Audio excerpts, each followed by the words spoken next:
The story I'm about to tell is a bit long due to the many sinister events that took place in that place, but I'll try to summarize it as much as possible. When I was 19, my dad decided to buy an apartment that was still under construction, so we had to live in a rented house located in the Santa Barbara neighborhood in Criciúma. The house was narrow and long, without a garage or side spaces, squeezed between two other residences.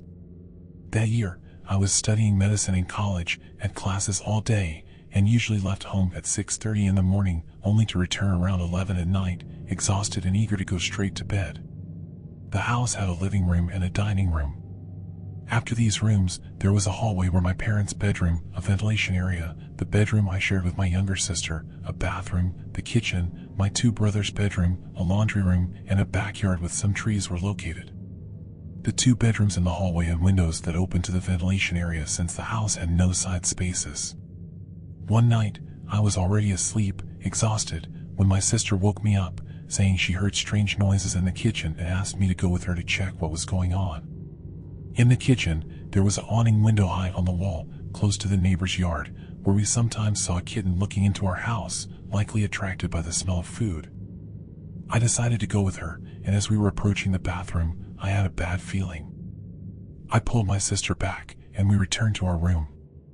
At that exact moment, we heard a very loud noise in the kitchen, as if the refrigerator had been turned over and all the water bottles inside it had broken upon hitting the floor. Instantly, I thought a burglar had entered the house after breaking the awning window where the neighbor's kitten used to look into the kitchen.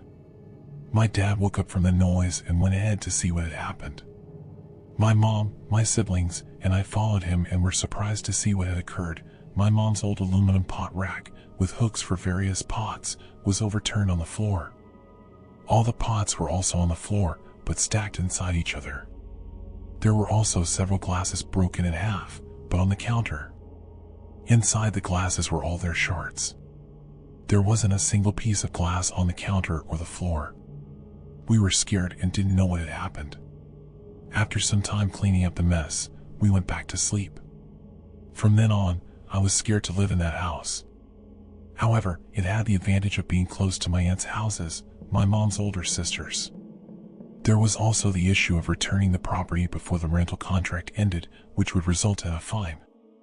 And there were only a few months left before our new apartment would be ready. For all these reasons, we continued living there. About a month or two later, it was a Saturday afternoon, and I was in the ventilation area, tending to the numerous plants I cultivated there. That was my hobby at the time. Suddenly, I felt an extremely negative energy, a terrible fear out of nowhere, the kind that sends chills from your neck down to your feet.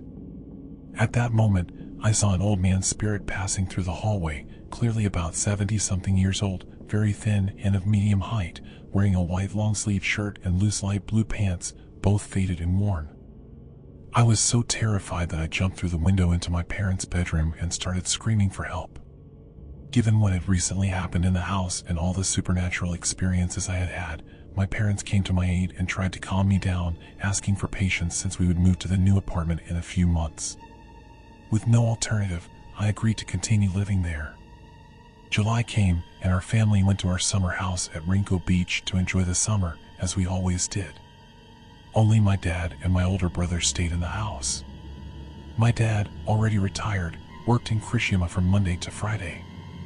It was a part-time job just to keep busy, as he said, being used to working since he was 18.